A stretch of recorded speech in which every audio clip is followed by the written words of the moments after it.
Students, now we are starting with the second part of our lecture number 6 pertaining to classical poetry, that is on the analysis of Paradise Lost Book 2. So, we are going to analyze different things that have come to our mind during the study of this book. So, first point is parody of political debate. Parody of political debate. As we have seen that Saturn is holding a council within Pandemonium, a very big built structure by the fallen angels within hell, and he is having a debate. He is having a debate like a political thinker, like a political man. So, one view is that as the Saturn is working as a political demagogue within the Paradise Lost Book 2. So, it is a parody of political debate that is going on within the hell. He is having a debate in order to satisfy his co-angels, and that are very furious, and that intended to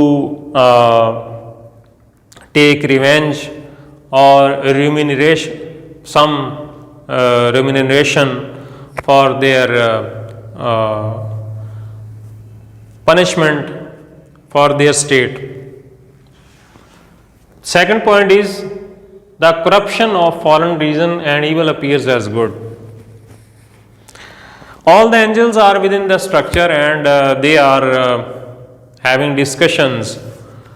Some prominent angels are taking part in the discussion, and the discussion is going on very cleverly in a shrewd manner, and they are talking about the destruction, fight, war, and war is looking to them very good, destruction is looking to them very good. So, all the negativity they are exerting, whatever they are saying. So, we see the corruption of fallen reason here, and also evil appears as good. Evil is appearing them to be very good. Milton as a cynic.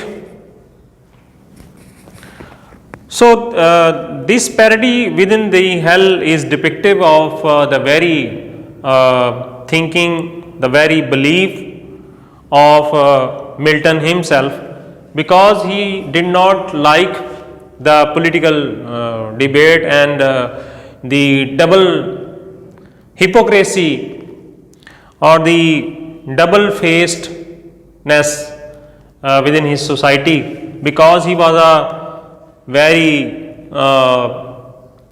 firm Puritan. So, Milton's cynicism can be seen through his depiction of this political debate and its fallouts.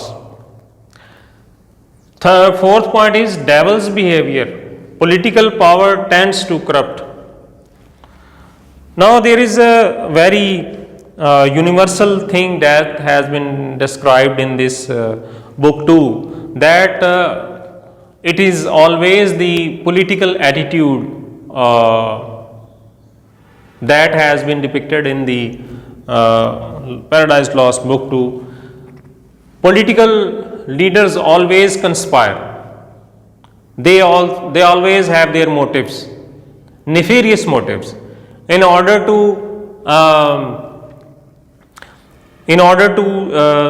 see the accomplishment of their nefarious motives. They make use of different persons, friends. They also sacrifice friendships and close relations also, and that is also the psyche of the Saturn that can be seen within the Paradise Lost Book 2. Next point is there is a parody of heaven. Object shifts from philosophers and religious thinkers. Hell is a place for the punishment, and there are the rivers of fire. Also, there are wastelands and the regions like Antarctica that are used as their punishment. But the Saturn orders them, his companion angels, to make it a better place, to make it worth dwelling. Now, whatever the angels are doing, they are digging out the very big rocks and making buildings. So, how they can change their climate? How they would be able to create the atmosphere around them? So it seems a very mimicry. They can never get the peace like they found in heaven, like they found in paradise. So it is all the parody of heaven that is being done. All the tasks that are being done within the Paradise Lost book 2. Now, after Saturn leaves from the hell, we see different groups of the angels doing different sorts of tasks within the hell. Now, the object of parody shifts to the philosophers. There are also philosopher angels and also religious angels there. So it is a very criticism on the philosophers of Milton's times and also the scientists and the people with new thoughts, new thinkings. Conspiracy and hypocrisy. That is very evident within the Paradise Lost book 2. And the end point is that Saturn, sin and death has an allegory. These three things, Saturn, death, sin. As sin has been personified in the form of lady. Actually, sin is an abstract idea. In the same way, death is an abstract idea, but it is given as the shape. So, wages of sin is death. That has been described in the Bible. So, whatever commits the person that commits a sin ultimately has to meet the death. So, the people who are pure, who according to Christian belief deliver their life to Jesus, they will not be dead. So, these are some of the key points that I derived from Paradise Lost book 2. So, students, now our lecture 6, lectures number 6 of Paradise Lost book 2 have been completed. I think you have learned many things from this lecture. So, Paradise Lost book 3. Lecture is divided into two parts. Part 1 is about the summary of Paradise Lost book 3, and part 2 is concerned with the analysis on Paradise Lost book 3. So, here we start with part 1 of this lecture, lecture number 7. I have mentioned some points in order to describe you the summary of Paradise Lost book 3. Summary details are here. This Paradise Lost book 3 starts with the invocation, like the invocation that was in the Paradise Lost book 1. So here Milton addresses to the celestial light. Part 3 of Paradise Lost book 3, Milton addresses the light emanating from heaven, saying, it is God's first offspring. This is second invocation of the poem. So it is the second invocation that has been described here. He addresses to the celestial light and says that it is God's first creation. The very first creation of the God is the light. And as he is blind, he compares himself to the great personalities in the literary history, like Homer, like Phineas, like Virgil. They were also blind. So he is also blind. As their work of these great people acts like a prophecy, has some religious significance. So in this way, he says that the composing of this poem also is very sacred and very bold task to do, and in order to compose this poem, he asks God to help him so that he may write truly in a very good way. First is the new revisiting heaven. After having spent first two books in hell, he still feels the heavenly light, but he can't see it because he is blind. This does not prevent him from writing poetry. However, he is too tough. He is too tough for that. Although he is blind, he was not able to write himself. As we have studied in his biography that he used his friends or other people so that others may write whenever he spoke. So he never wrote himself. Homer and Tiresias were blind poets, and he compares himself with them. Now we come to the start of the poem. After the invocation, he starts the poem. Now the event shifts to heaven. In the book 2, we studied the council of Satan and their plans, and then meeting with sin and death, and then coming out of hell. Now the scene here starts from heaven. In the heaven, God is sitting with his son Jesus on his right side on the throne. God is in heaven, looks down at his angels, at Adam, Eve, and at Satan. As I have mentioned here that God all knows whatever is happening in hell, what the Satan is doing, and what is the condition or situation of Adam and Eve.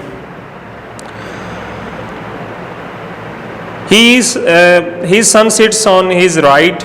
Satan's malice to his son. God knows what Satan is up to. Satan was defeated in the first battle with God, and God's agent was his son Jesus. So through his son, he caused the demise of Satan.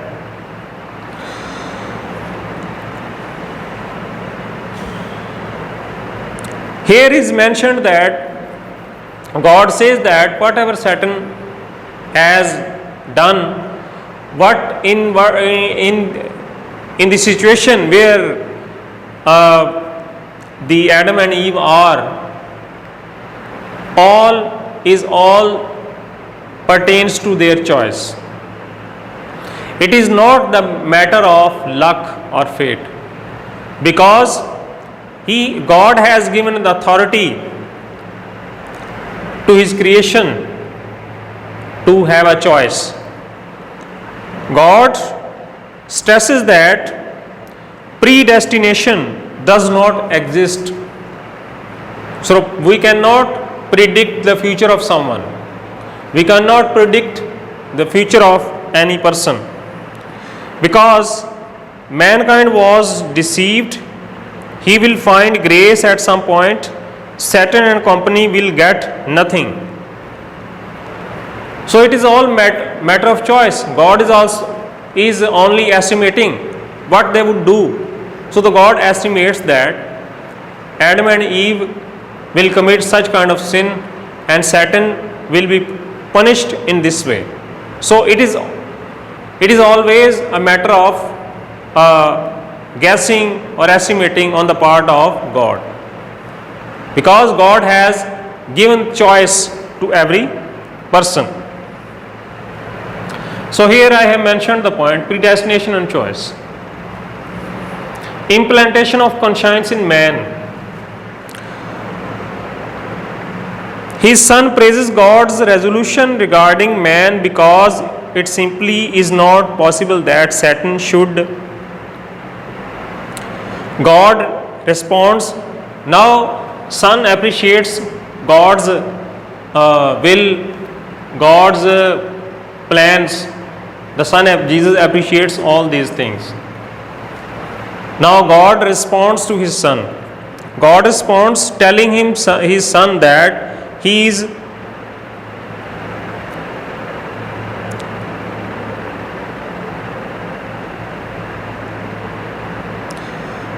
God says that he has given the choice to men. Either they good evil or good, it is in their hands. So if some people commit sins and some people commit good deeds, the people who commit good deeds will be saved and the people who commit sins will be punished.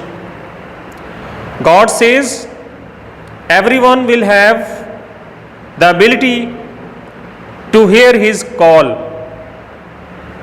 Every person has the ability to hear God's call because he has implanted conscience in man.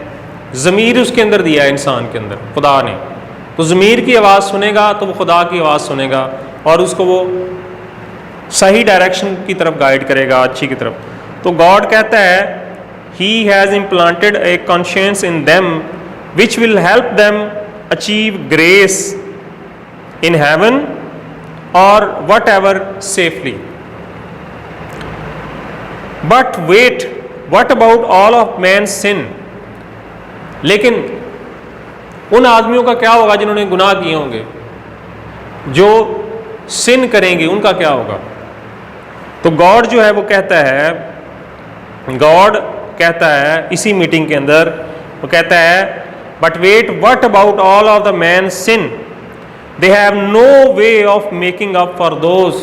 तो उनका तो छुटकारा मुमकिन नहीं, जिन्होंने गुनाह कर लिया उनका छुटकारा मुमकिन नहीं है. Unless someone will become mortal and die for their sin, हत्ता कि कोई उनके लिए जितनी देर तक कुर्बानी ना दे, कोई ऐसा इंसान जो इमॉर्टल हो, जैसे एंजल्स हैं, जैसे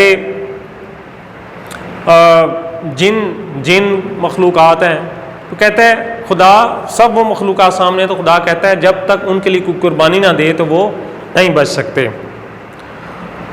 तो खुदा फिर कहता है कोई आगे आए कि वो इंसानों के लिए कुर्बानी दे. तो जीसस क्राइस्ट जो है वो सामने आता है. Jesus rises as the saviour of mankind. वो कहता है इनकी जगह मैं कुर्बानी दूंगा इनके गुनाहों के बदले. In the heaven but any heaven who will die for their sin, any volunteers? Heaven stands mute, खामोशी छा जाती है. Nobody wants to make sacrifice. This could have been the end of mankind if the sun hadn't stood up. अगर खुदा का बेटा ना उठता तो ह्यूमैनिटी जो है वो उसको ख़त्म कर दिया जाता, उसका फ्यूचर ना होता. तो खुदा का बेटा उठता है. The son says he knows he will be giving up a lot in heaven, but he also knows that he wouldn't really die. कहता है मैं कुर्बानी तो दूंगा, उसको पता है कि असल में तो मैंने नहीं मरना, लेकिन मैं इनकी जगह पे इंसान की तरह मॉर्टल बन के मैं कुर्बानी दूंगा. He will rise from the dead. Now Jesus is saying that he will rise from the dead after becoming dead. जब वो वफात पा जाएगा तो वो rise up होगा, defeat Satan, Satan को शिकस्त देगा, and death, और death को शिकस्त देगा. Death जो है ultimately is a son of Satan, and he will defeat death. In other way, he will defeat Satan and lead hell captive, और hell को अपने कब्जे में कर लेगा. Then he will return to heaven, फिर वो आसमान की तरफ चला जाएगा. God responds to his son. Now God is sitting there. He responds to his son, and he says, "Thank God for you, my son. Otherwise, man would have been lost." Now, the entire human race will be saved through the intercession of his son and through him only, and it is described in the poem. Now God says that the sacrifice of Jesus Christ will exalt him, will make him superior to God. Now he will then make his son sole ruler of the universe. Now his son will get his dominion, his rule over the universe. All knees to thee shall bow, of them that abide in heaven or earth, under earth in hell. सब उसके सामने सजदा raise हो जाएंगे. God continues, God अपनी बात को जारी रखता है और वो कहता है that eventually these will be last judgement. फिर लास्ट जजमेंट होगी, फिर आखिर में एक लास्ट जजमेंट होगी जिसको डूम्सडे कहा जाता है, क़यामत का दिन कहा जाता है. When the sun will send some people to hell and some to heaven. कुछ लोगों को वो हेल में भेजेगा, कुछ लोगों को वो जन्नत में भेजेगा. After that hell will be closed completely. जब दोज़ख में लोगों को डाल दिया जाएगा तो वो मुकम्मल तौर पर बंद कर दी जाएगी. The earth will be burned. ज़मीन को जला दिया जाएगा. And a new heaven and earth will emerge. और एक नई हेवन और नई जो अर्थ है वो जन्म लेगी. All heaven resounds with hymns of praise. अब क्या होता है, तमाम जो वहाँ पे मौजूद हैं क्रिएचर्स वो क्या करती हैं, हिम करती हैं, खुदा की प्रेज करती हैं, चीयर करती हैं और जश्न मनाती हैं. नाउ अगर यहाँ पे देखें ये जो सीन है, it is just like the scene that we observed in Paradise Lost book 2. When after the meeting the Saturn comes out, there is jubilation, there is cheering and all these things are.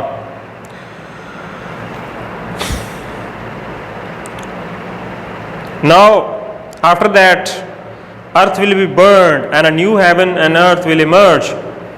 All heaven resounds with hymns of praise, cheering, jubilee. Angels bow down before God's and Son's thrones, before picking up their harps and making music, or फिर music. Now the scene shifts to Saturn. What Saturn is doing? Saturn is in the chaos. He appears from the chaos. Saturn appears at the corner of the universe, and he is very jealous of Jesus Christ because he was defeated by Jesus Christ. Son's God agent, it was through Son that he created the universe, and through him that he defeated rebel angels. Now God defeated rebel angels through his Son Jesus Christ. Meanwhile Saturn emerges from chaos at the outer edge of the universe. From there he can see heaven's gate. वहाँ से वो heaven gate देखता है. And then he comes to heaven, opens the gate and then lands on the sun. वहाँ पे sun है, and there is a very prominent angel that was very close to God named Uriel. he meets that angel. But before meeting to that angel, he changes his appearance. वो अपनी appearance को change करता है. At the he lands on the sun beyond expression, bright and colorful. Saturn looks around the universe. He quickly changes his appearance. He meets Uriel, saying there is nothing wrong with wanting to see gods. Now he has changed his appearance. He has changed himself to a young angel, and the young angel questions to Uriel that he wants to see God's new creation, land, that is paradise. Now Uriel tells him that the location of the paradise. So he travels towards the paradise.